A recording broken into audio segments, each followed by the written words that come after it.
Szeretettel köszöntök mindenkit, üdvözöllek benneteket, a közeli és a nem közeli ismerőseimet is. Tulajdonképpen annak, hogy most erre bátorodtam, hogy a járvánnyal kapcsolatban megszólalok, leginkább két oka van. Az első oka az, hogy azt gondolom, hogy ha megszólalunk, akkor legyen olyan dolog, ami új abban a témában. És én azt gondolom, hogy tudok olyan új dolgot mondani, ami hozzásegít mindenkit ahhoz, hogy könnyebben megbirkózzon ezzel a helyzettel, amiben most vagyunk tulajdonképpen. A másik oka az tulajdonképpen a Facebook. A Facebooknak is két részre tudnám bontani a szerepét ebben. Az első szerepe az, hogy lehetővé teszi, hogy ilyen gyakorlatilag eszmecserék folyjanak élő adásban, és tudjunk egymással kommunikálni. A másik pedig egy kicsit negatívabb, az pedig az, hogy gyakorlatilag sajnos a Facebook nem tudja azt, hogy mondjuk a csodatevő bogyók és az orvostudomány között milyen különbséget tegyen, és nem is tud különbséget tenni sajnos. Ezért igazából az ellenőrizhetetlen és a kontrollálatlan információknak a halmaza található meg a Facebookon. Minden igyekezet ellenére, tehát a Google és a Facebook sem tudta beváltani azokat a reményeket, amik gyakorlatilag arra irányultak, hogy korlátozza ezeket az információkat. Nap mint nap látni olyan egészen elképesztő megnyilvánulásokat, pro-kontra a vírussal szemben, illetve ezzel a járvánnyal kapcsolatban, ami alapvetően megnehezítheti azt, hogy valaki tájékozott legyen ebben a témában.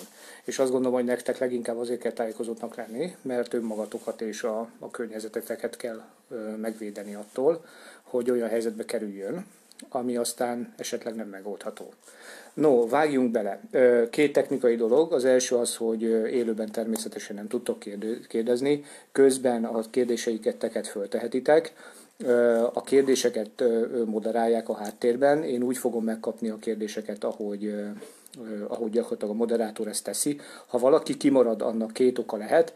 Az egyik, hogy a kérdés jellege vagy nem tartozik a tárgyhoz, vagy pedig olyan jellegű, ami alapvetően nem feltétlenül idevaló. A másik pedig az lehet, hogy már vagy elhangzott a kérdés, vagy pedig olyan általános jellegű kérdés, ami nem feltétlenül a szakmát érinti. No, hát akkor csapjunk bele. Az első legfontosabb dolog, amit szerintem mindenki jóha tudja, és a legtöbb kérdés fölmerül ezzel kapcsolatban, hogy valójában itt kell félnünk, nem kell félnünk, kell aggódnunk, nem kell aggódnunk, mi a helyzet ezzel a vírussal. Én igyekeztem maximálisan felkészülni, szinte minden olyan nemzetközi kapcsolatunkat fölgöngyölítettem, ahol bármiféle konkrét információ lehet a vírussal kapcsolatban. Minden olyan nagy nemzetközi eseményt megnéztem, ahol mérvadó szakemberek erről beszélnek, és egy dolgot azonnal meg lehet állapítani, a szakemberek között nincs pánik. Egy ország kivétel, Olaszország, ennek megvan az oka, erre az okra majd ki fogunk térni, de máshol a szakemberek között nem érződik a pánik, főleg azért, mert talán a szakemberek azok, akik leginkább a számoknak hisznek, és nem akarnak ebből különösebben tovább gondolni olyan tényeket, amik nem, illetve olyan következtetéseket, amik nem tények. Konkrétan az előbb például azt hallottam egy nagy nemzetközi sajtótájékoztatón, ami az ország területileg legnagyobb, egyébként lakosságát tekintve a negyedik legnagyobb országnak a nemzetközi sajtótájékoztatója volt, hogy magát a koronavírusokat 65 óta ismerik, ez az újnak nevezett vírus is gyakorlatilag ugyanebbe a családba tartozik. Ez a vírus már jóval a múlt év december előtt megjelent, mielőtt a kínaiak az első halmozott betegségeket tehát közétették. Magában a vírusban semmi különös nincsen. Egy ugyanolyan koronavírus, mint a többi. Kétségtelen, hogy megváltoztak olyan tulajdonsága, ami a megbetegítő képességét érinti. Na de ugye ennek is két oldala van. Egyrészt a vírusnak a megbetegítő képesség, a másik pedig a mi fogékonyságunk erre. Szóval nem feltétlenül egy olyan vírusról van szó, amit első pillantásra veszélyesnek gondolhatnánk. A másik, aminek utána jártam, azok a számok. Mert hogy valóban a számoknak lehet hinni, nem szabad lebecsülni a számoknak az erejét, sőt, hogyha tényleg konzekvensen akarjuk látni ezt a problémát, akkor csak azzal szabad foglalkozni. Mondok nektek egy-két számot.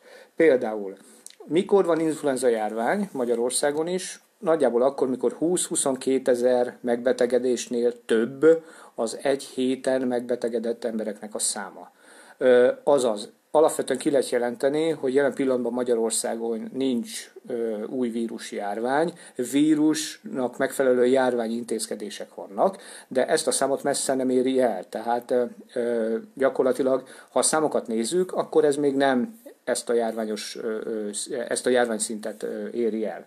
Tovább megyek, nézzünk mást. Ja, igen, és nagyon fontos, hogy ugye erről is nagyon sok szám kering, de évente 3-5 millió ember betegszik meg influenzában a világon, és ebből nagyjából 500 000 ember meghal. Bármit is tesz, bármilyen fejlett egészségügy, és ez nem kis szám, az 500 000-hez képest ebben nevezzük a továbbiakban új vírusjárványnak, de ebben az új vírusjárványban gyakorlatilag még elég messze járunk. A következő, ami nagyjából ismerős lett mindenkinek, ugye ez az AIDS, a HIV vírus fertőzést. 3 millió új fertőzött van minden évben világszerte, és a betegek közül 2 millióan meghalnak biztosan HIV vírus fertőzésben. Aztán, ha nézzük a maláriát, az még izgalmasabb. 250 millió ember betegszik meg maláriában újonnan egy évben, és a halottaknak a száma egy évben gyakorlatilag 900 000, azaz majdnem 1 millió ember halt meg malária betegségben. Összehasonlítású mondok nektek még egy számot, az pedig a varicella, a bárányhimlőnek a megbetegedési rátája. Az Magyarországon 2013-ban pontosan 34 000 volt, valamivel annál több. Tehát 34 000 bárányhimlős volt Magyarországon. Azonnal hozzáteszem, bárányhimlő fertőzésben is meg lehet halni, a szövődményeiben leginkább, a idegrendszeri problémákban, enkefalitisben, agyhártyagyulladásban, stb. Ami ugye gyakorlatilag elvileg egy hétköznapi dolog az orvostudományban. Nyilvánvaló, akit ez érint, annak nem, de ha a statisztikát és az adatokat nézzük, akkor nagyjából ez látszik. Azaz, hogyha a számokat nézzük, akkor nem nagyon van ok aggodalomra. Ez nem azt jelenti, hogy bizonyos járványügyi intézkedések azok nem helyesek, és ezeket nem kell betartani, mert ez egy külön kérdés. És ezzel szeretném is felhívni a figyelmet, hogy ezt kezeljük külön. Tehát a járványügyi intézkedéseket, amiket elrendeltek, azokat muszáj betartanunk, de ezek teljesen más lapra tartoznak, ezek nem az élettannal és nem a biológiával foglalkoznak. Aztán, amivel szeretném folytatni, az gyakorlatilag az, hogy látni kell, hogy miből áll össze egy fertőzés. Ugye a fertőzés abból áll össze, hogy van egyszer egy vírus, ami meg tud bennünk betegíteni, van egy közeg, ahol ez terjedni tud, vannak engerek, akik erre fogékonyak, aztán vannak emberek, akik nem csak arra fogékonyak, hogy megfertőződjenek, mert ugye a fertőzés és a betegség az két különböző dolog, hanem a betegségre is fogékonyak, és hát ugye gyakorlatilag válasszuk külön a betegségtől a szövődményeket, mert hogy meghalni tulajdonképpen, és a halálos esetek többség a szövődmények miatt történik. Sőt, azonnal hozzáteszem, hogy Olaszországban a másodlagos fertőzések és az egyéb más betegségek a döntőek, és nem maga a vírus általi közvetlen halálozás. Ez egy nagyon fontos dolog, erre majd ki fogok térni. Tehát van 5 dolog, ami történik akkor, illetve kell, hogy legyen 5 dolog, amikor megfertőződünk, és ebből van legalább 2, amire nincs ráhatásunk. Arra nincs ráhatásunk, hogy a vírusnak milyen a fertőző képessége, és arra sincs ráhatásunk, hogy biológiailag mi milyen fogékonyak vagyunk ehhez a vírushoz. Egy egyszerű példát mondok nektek, itt vegyük a varicellát, megint a bárányhimlőt. Ha én bemegyek egy olyan helyiségbe, ahol egy bárányhimlős tartózkodik, és én megfelelő időt vele együtt vagyok, akkor 100% az esély annak, hogy elkapom a fertőzést, bennem kimutatható a kórokozó, és aztán annak is 100% az esély, hogy én beteg leszek. Ezt hívják egyébként infekciózitási indexnek, meg kontagiózitási indexnek, és ez a kontagiózitási index az, ami most megváltozott ennél a koronavírusnál, azaz fertőzőbbé vált, mint korábban. Megint csak ennek vissza fogok térni az okára, de a legfontosabb, hogy ezekre nincs ráhatásunk. Ezek biológiai tények, ezekkel nem tudunk mit kezdeni. Ugye a következő az, hogy terjed ez a vírus, ez megint egy nagyon fontos dolog, mert hogy cseppfertőzéssel terjed, indirekt módon cseppfertőzéssel. Ez konkrétan azt jelenti, hogy amikor én köhögök, vagy hogyha beteg vagyok, akkor a kiáramló levegőben, ami tulajdonképpen benn van az én szervezetemben, azonnal megjelennek gyakorlatilag azok a partikulák és egyebek a vírusból a levegőben, hozzátapadva a porszemcsékhez, meg a vízszemcsékhez, amik aztán itt gyakorlatilag tovább élhetnek, nagyjából 1-2 órán keresztül, ez minden vírusnál változó, és ha valaki ebben a helyiségben van például, akkor ezeket a vírusokat lehelve a fertőzés gyakorlatilag elindul. Ebből azonnal következik, és ez egyértelmű, hogy cseppfertőzéssel terjed, azonnal következik, hogyha én kezet fogok valakivel, vagy mondjuk megsimogatom, de egyébként abban a pillanatban nem tüsszentettem, befogom a számat, maszk van rajtam, akkor nem tud terjedni a vírus. Egyszerűen nincs olyan közeg, amiben terjedjen. Ehhez azonnal hozzáteszem, hogy ilyen szempontból a kézmosás ezen nem sokat segít, és a kézmosásnak bizonyos helyzetekben természetesen lehetnek hátrányos következményei, mert hogy amikor megmosod a kezedet nem egyszer, nem többször, illetve többször fertőtlenítőszerrel, akkor pont bizonyos védőrétegeket, amik lipidrétegek a kézbőrön, azokat gyakorlatilag lemosod róla. Tehát ennél a vírusnál kifejezetten fontos az, hogy a levegőbe ne kerüljön, azt a szájmaszk meg tudja előzni, de a kézmosás nem. Ettől függetlenül persze kezet kell mosni, mert más fertőzéseket gyakorlatilag tovább vihet, de jelen esetben nem ez a legfontosabb közegészségügyi magatartás, ami hozzájárul ahhoz, hogy mondjuk lassuljon a járványnak a terjedése. Oké. Innentől kezdve, amikor most arról beszélünk, hogy már belém került a vírus, akkor jön az, amire tulajdonképpen nagyon kevés jó választ lehet kapni, és igazából nem is nagyon találtok rá olyan fajta javaslatokat, amik legalábbis a mi megítélésünk szempontjából, és konkrétan a mi csapatunknak a megítélési szempontjából előnyösek lennének. Miről is van szó? Mindenki beszél arról, hogy az immunrendszert hogy lehet feltuningolni, hogy lehet az immunrendszer működésének gyakorlatilag a működését potencírozni, de igazából egyetlen egy olyan konkrét, tudományosan megalapozott tanácsot sem látni, ami alapvetően csak a csíráját is hordozná annak, ami igaz. És ez a legfontosabb, amiért én arra szántam magamat, hogy megpróbálok ebben rendet tenni, mert ez az, amiben igazán ti, én és mindenki tud valamit tenni annak érdekében, hogy a következményes gyakorlatilag problémák azok ne legyenek, tehát ne legyenek szövődmények, konkrétan ne legyen nagyon bajunk ebből. És ez biológia, nem matematika, nem filozófia, nem természetgyógyászat, alapvetően ez biológia, a biológia pedig sajnos rendelkezik 2 konkrét tulajdonsággal. Az egyik az, hogy kegyetlenül teszi azt, amit kell neki tenni.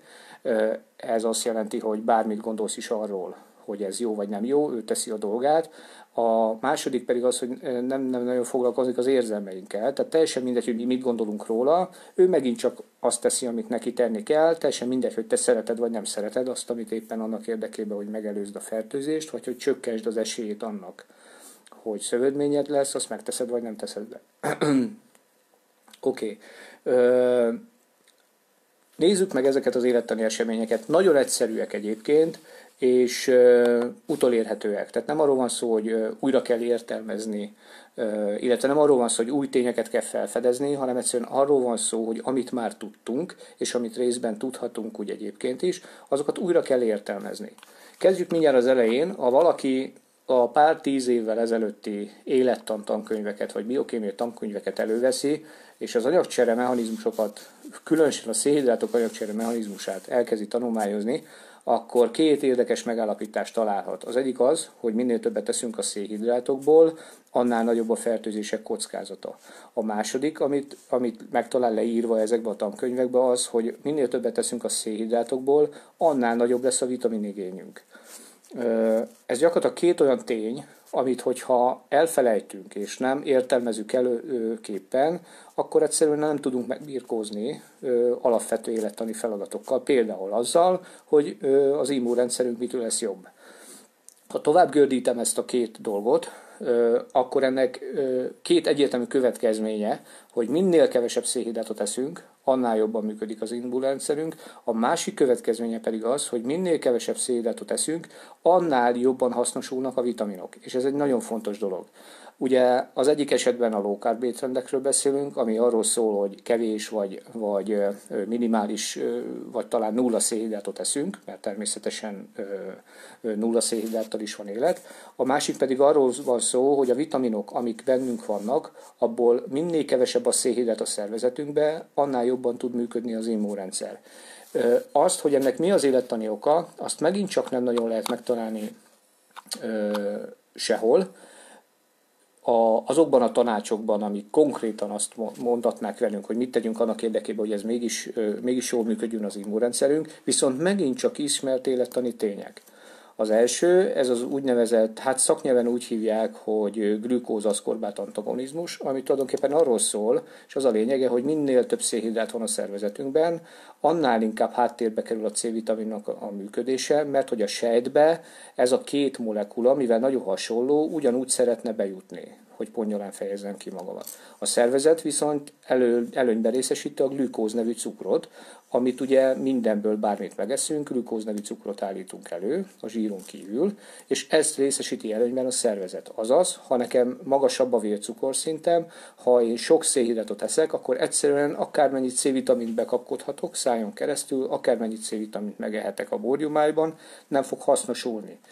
Ezt hívja a szakma glükóz-aszkorbát antagonizmusnak, ami élettanilag egy ismert jelenség, leírt jelenség, azonban a táplálkozás tudományban nem veszik komolyan. Konkrétan arról van szó, hogy ha nem eszünk szénhidrátokat, akkor az a kevés C-vitamin, amit esetleg megeszünk, az is tökéletesen elég ahhoz, hogy jól működjön a szervezet, már pedig az immunrendszer működésének az egyik kulcsa az gyakorlatilag a C-vitamin. A másik kulcs az a D-vitamin. Ezt is nagyjából mindenki tudja, most már ajánlják is az embereknek, hogy szedjenek D-vitamint, de egy aprócska, nagyon-nagyon-nagyon fontos tényről szinte mindenki megfeledkezik.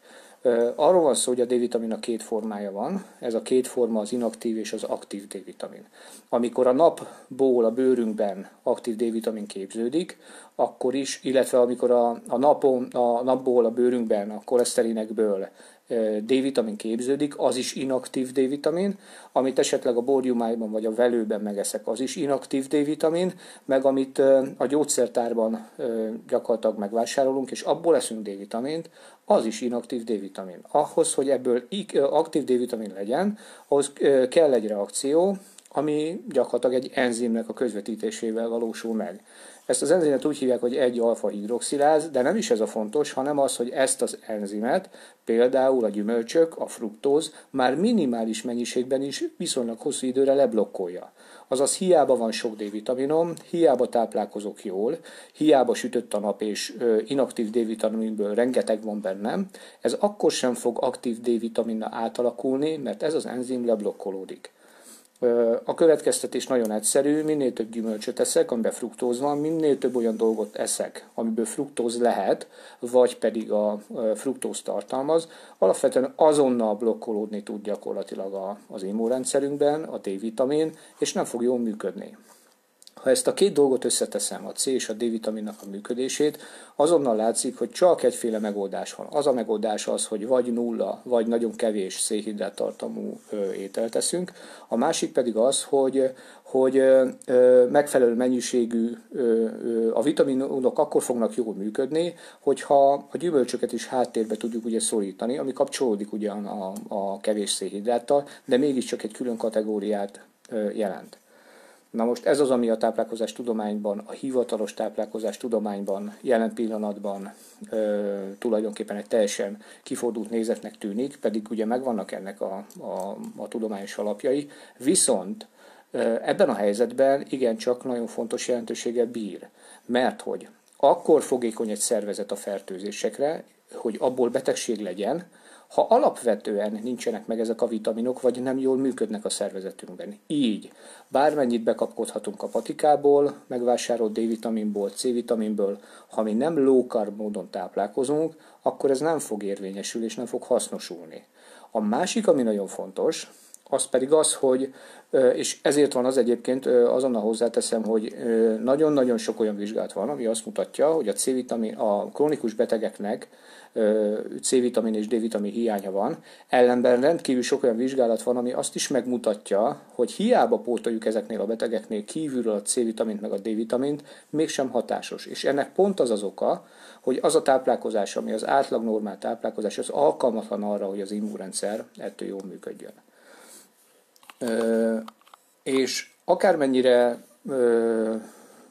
egyszerűnek tűnik a megoldás, valójában itt van a kutya elásva. Hogyha az immunrendszer megfelelő mennyiségű C-vitaminnal, D-vitaminnal el van látva, nem cukoralapon működünk, hanem ketózisban vagyunk, onnantól kezdve gyakorlatilag az immunrendszerünk jól tud működni. Ez nem azt jelenti, hogy a fertőzést meg tud előzni, mert hogy megfertőződhetsz, ugyanis ez a vírus megfertőz bárkit, akivel kapcsolatba kerül. Ellenben azt jelenti, hogy ha beteg leszel, akkor az immunrendszer egy jól működik, pár nap alatt lecseng a betegség, egyszer lesz egy nagyon magas lázad, de az immunrendszer gyakorlatilag a versenyfutást megoldja, mert hogy ennél és minden más fertőzésnél is arról van szó, hogy két állat, elnézést, hogy így fejezem ki, de két biológiai lény, a vírus és az ember, az alapvetően harcot vív azért, hogy melyik nyer. A vírus tud gyorsabban szaporodni, mint ahogy a mi immunrendszerünk működik, vagy fordítva, a mi immunrendszerünk gyorsabban működik és elpusztítja a vírust. Ha megfelelő mennyiségű D-vitaminod van, C-vitaminod, nem cukoralapon működik döntően a szervezeted, vagy ha úgy is működik, de nem szénhidrátokkal tartod magadat el, tehát nem zöldségekkel, gyümölcsökkel, tésztával, tejtermékekkel, akkor alapvetően, ha beteg leszel, akkor is nagyon gyorsan átvészeled ezt az időszakot, és nem alakulnak ki szövődmények. És ez a másik nagyon fontos dolog. Tulajdonképpen, ha a veszélyeztetésről beszélünk, ugye mindenki arról beszél, hogy a jelenlegi járványban a 65 év felettiek, 70 év fölöttiek az igazán veszélyeztetettek.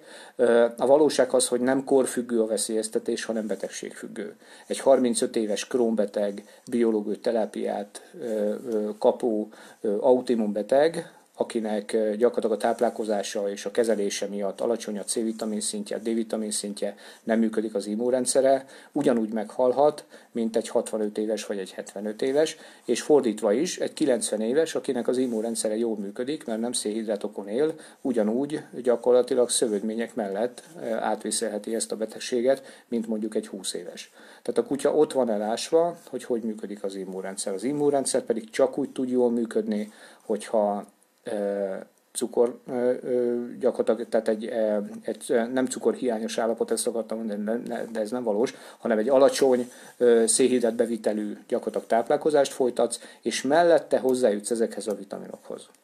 Most ez egy másik sarkalatos kérdés, ugye, hogy miben vannak a vitaminok. Nem akarom túlságosan húzni ezt a részét, mert hogy inkább majd a kérdésekre válaszolnék utána, de a legfontosabb az, hogy a dán kormány nagyjából 10-15 évvel ezelőtt végzett el egy olyan széleskörű vizsgálatot, ahol megvizsgálták azt, hogy a tradicionális ilyen élő inuitoknak a táplálkozásában milyenek a vitaminszintek, és azt találták gyakorlatilag, hogy minden olyan táplálékban, ami állati táplálék és belsőség, koncentráltan van benne a C-vitamin és a D-vitamin is. Ha ezeket eszi valaki, akkor gyakorlatilag hozzájut azokhoz a vitaminokhoz, amik légszükségletűek. Tehát az állati belsőségekben kell keresni a megoldást, nem a patikában lévő C-vitaminban, nem a gyümölcsökben, nem a zöldségekben lévő C-vitaminban. És a zöldség és a gyümölcsök azért ugye alapvetően egyrészt nem olyan C-vitamint tartalmaznak, ami a felszívódásában ugyanaz lenne, mint hogyha állati eredetű C-vitamint teszünk egyrészt, másrészt meg az előbb említett okok miatt, ha az almában lévő C-vitamint nézem, az előbb említett élettani jelenség miatt gyakorlatilag nem fog érvényesülni. Úgyhogy nincs menekvés, a biológia az biológia, hogyha azt akarod, hogy az immunrendszer jól működjön, akkor egyél állati belsőségeket, nem kell sok, 4-500 g hetente, de az mindenképpen, low carb módon, azaz alacsony szénhidrát bevitellel táplálkozzál. Ez semmiféle problémát nem jelent, tehát nulla szénhidráttal is tökéletesen lehet élni, akárcsak az eszkimók. Az eszkimóknak nincs semmiféle különleges genetikai adaptációjuk ehhez, ugyanúgy képesek rá, mint ahogy én, vagy akár mások is. Szóval ez a kulcs. Egyszerűnek tűnik, nagyon megtévesztő ez az egyszerűsége, mert általában ugye, hogyha valamiféle terápiát képzelünk el egy betegségnél, főleg mondjuk itt a járvány közepette, akkor úgy tudjuk elképzelni, hogy a beteg egy intenzív ágyon fekszik, több 10 milliós, akár 100 milliós gépek veszik körbe, ezek azok, amik gyakorlatilag őt életben tartják, megmentik attól, hogy tulajdonképpen meghalljon. A valóság az, hogy már ott elcsúszik a dolog, hogy nem úgy táplálkozunk, ahogy kellene. Ez a táplálkozás befolyásolja azt, hogy ebből csak egy fertőzés lesz, azaz belém kerül a vírus, vagy betegség is, tehát hogy beteg leszek-e. Arról nem is beszél, hogy ez ugyanúgy determinálja és meghatározza azt, hogy aztán ebből a betegségből lesz-e halál, és meghalunk-e. Egyértelműen tudjuk azt, hogy a krónikus betegeknek az immunrendszere rosszabbul működik, azért működik rosszabbul, mert hogy ezek a vitaminok nem kellő mértékben állnak a rendelkezésükre, és a normál hétköznapi táplálkozás gyakorlatilag a dietetikai tanácsaira is természetesen félrecsúszott, és hát nem vagyunk képesek újra értelmezni ezeket a szabályrendszereket. Azt hiszem, én nagyjából ennyit szerettem volna elmondani ezzel kapcsolatban. Azon hozzátenném, hogy az, amit én most elmondtam, az nem csak az én véleményemet tükrözi. Mi itt a csapatban azért gyakorlatilag vagyunk 6 orvosok, akik mindegyikünk ugyanezt gondolja. Tudjuk, tapasztaljuk minden nap, hogy azok, akik ezeket az elveket betartják, azok egészen más megközelítésből látnak mondjuk egy fertőző betegséget. Megnézném most a kérdéseket gyorsan, mert azt láttam, hogy itt jöttek. Gyorsan végigfutok rajta. Kis türelem. Azt mondja, itt valaki azt mondja, hogy szorul a hurok, mert ő 35 éves és Crohn betegsége van. Hát igen, lehet, bár lehet, hogy ő poénból írta. Megyek tovább.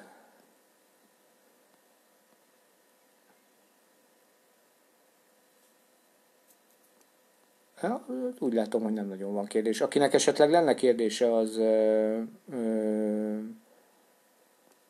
az most tegye föl, mert hogyha nincs kérdésetek,